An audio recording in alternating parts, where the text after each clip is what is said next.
안녕하세요.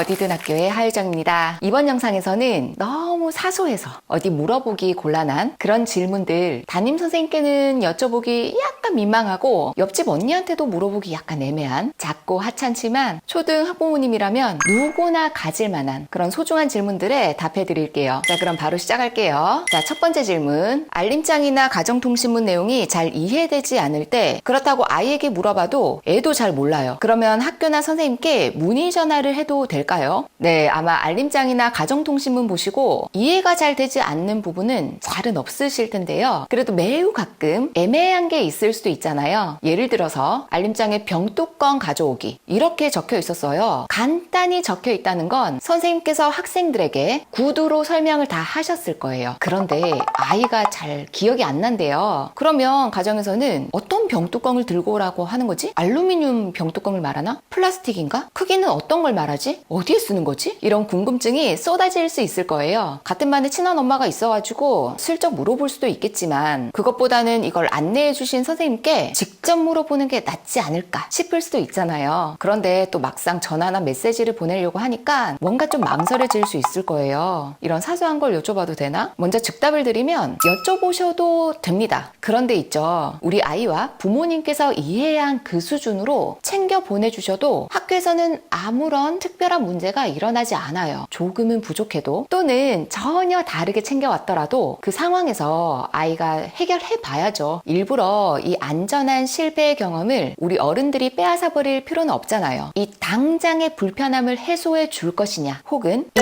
불편함을 이겨낼 경험을 제공해 줄 것이냐, 이건 우리 부모님의 교육관에 따라서 다르겠지만 조금 더 큰 그림을 그려보시는 게 좋을 것 같아요. 부모님께서 직접 문의하시고 또 정성껏 막 챙겨주시는 것보다 어쩌면 더 나은 선택은 우리 아이가 스스로 잘 챙기게끔 곁에서 독려해 주시는 거죠. 우리 엄마가 묻지 않아도 아이가 안내사항을 잘 전달하고 메모해온 내용을 보고 스스로 잘 챙기는 습관이 우리가 길러질 수 있도록 도와야죠. 자, 그러면 어떻게 도와주시면 되느냐? 우리 부모님들께서는 이미 학교에서 하는 교육활동을 핸드폰으로 전송된 알림장 내용으로 확인을 하시잖아요. 그래서 아이에게 이거 저거 요거 챙겨야지. 야, 숙제 있던데 어서 해. 이렇게 알려주시고 챙겨주시고, 이렇게 하기보다는 준비물이 또는 숙제가 뭐가 있는지 아시더라도 우리 아이에게는 혹시 내일 챙겨가야 되는 거 있어? 내일 해야 하는 숙제는 혹시 있어? 하고 물어봐 주시면 우리 아이가 스스로 챙기는데 마중물과 같은 부모의 말이 될 수 있을 거예요. 자꾸 아이가 스스로 행동을 할 수 있게끔 우리 부모님은 곁에서 힌트를 주시는 거예요. 자, 두 번째 질문. 앞의 질문과 이어지는 질문인데요. 선생님께 연락을 취해야 한다면 언제 어떤 방법으로 연락하면 좋을까요? 우리 선생님과의 소통 방법은 간단하게 메시지를 활용하는 방법, 또 전화 통화를 하는 방법, 혹은 방문 상담을 직접 가는 방법, 이렇게 크게 세 가지로 나눠볼 수 있겠죠. 이때 무슨 방법으로 선택할 것인가의 기준은 부모님이 전하고자 하는 내용입니다. 결석이나 우리 아이의 건강 상태와 같은 일방적인 전달 내용은 간단하게 메시지를 활용하시면 되고요. 상담이 필요한 내용은 전화나 방문 상담을 하시면 되겠죠. 그런데 이때는 무조건 메시지로 먼저 연락을 취해주세요. 이러이러한 용건으로 전화 통화를 하고 싶은데 언제가 가능할지를요, 또는 찾아뵙고 싶은데 약속 시간을 맞춰야 되겠죠. 그리고 이때 상담 내용을 미리 말씀을 해주시면 용건이겠죠. 담임 선생님께서도 관련 내용을 미리 준비를 하셔서 더 유의미한 상담을 하실 수 있을 거예요. 진짜 위급한 사안이 아니라면 담임 선생님께서 학교에 근무하시는 시간 내에 우리 아이들 수업 시간 딱 피해서 그때 해주시면 가장 좋죠. 왜냐하면 퇴근 후에는 선생님도 다른 정체성으로 살아가실 수 있거든요. 저 같은 경우는 엄마로서 살아가겠죠. 자, 세 번째 질문입니다. 학교나 학급에 이랬으면 한다, 또 저랬으면 한다, 이런 의견이나 건의사항이 있을 때 어떤 절차나 방법을 통하는 게 좋을지, 또 의견을 전할 때 조심해야 할 게 있을지 궁금합니다. 자, 먼저 정보와 같은 부분이 좀 궁금하다, 이런 경우에는 공식적인 학교 행사나 기타 등등의 일정들은 대부분은 학교 홈페이지에 다 안내가 되어 있어요. 그럼 먼저 그것부터 확인을 해 보셔야 되겠죠. 그 다음 특별 특정 사건에 대해서 좀 알고 싶다, 확인하고 싶다, 또 건의하고 싶다 이런 게 있으시다면 우선 그 일이 우리 학급 내의 사건인지 또는 학교 전반적인 일인지 이걸 먼저 딱 구분을 하시고 그에 따라서 상담 주체를 생각을 해보셔야 돼요. 달라지겠죠. 자, 학급 내의 일이면 담임선생님께, 또 학교 전반적인 일이면 교무실에 문의를 하셔도 되고요. 또는 행정적인 일이면 행정실, 기타 등등등. 그런데요, 학교에서는 부모님들의 모든 건의사항을 하나하나 다 수용하기 어려울 때가 참 많거든요. 이 20몇 명이 모인 학급이라고 하는 하나의 사회는 이 20몇 가지나 되는 가정의 문화들이 한 곳에 모인 자리예요. 그야말로 다양성. 그래서 각 가정의 요구가 정말 극과 극으로 다르기도 해요. 그래서 담임선생님은 그 모든 요구들을 달리 처리하기 어려울 때도 참 많아요. 일예로 어떤 부모님께서는 아니, 글쓰기가 중요한데 선생님께서 일기지도도 해주시고 독서록 지도도 해주시고 그랬으면 좋겠다 라고 생각하시는 부모님도 계시고, 아니, 애가 너무 스트레스 많이 받는데 학교에서 이것저것 요구 막 너무 챙겨라고 하니까 힘들다, 너무 과한 학습이다. 이렇게 생각하는 부모님도 계시죠. 어떤 가치관은 맞고 어떤 가치관은 틀렸다, 이렇게 판단할 수 없어요. 각기 다른 가정 문화를 가졌잖아요. 이 수많은 아이들이 모인 곳이 학급입니다. 그래서 다 같이 어울려 사는 공간이기 때문에 이런 부분은 조금 더 넓은 마음으로 이해를 해주시면 좋을 것 같아요.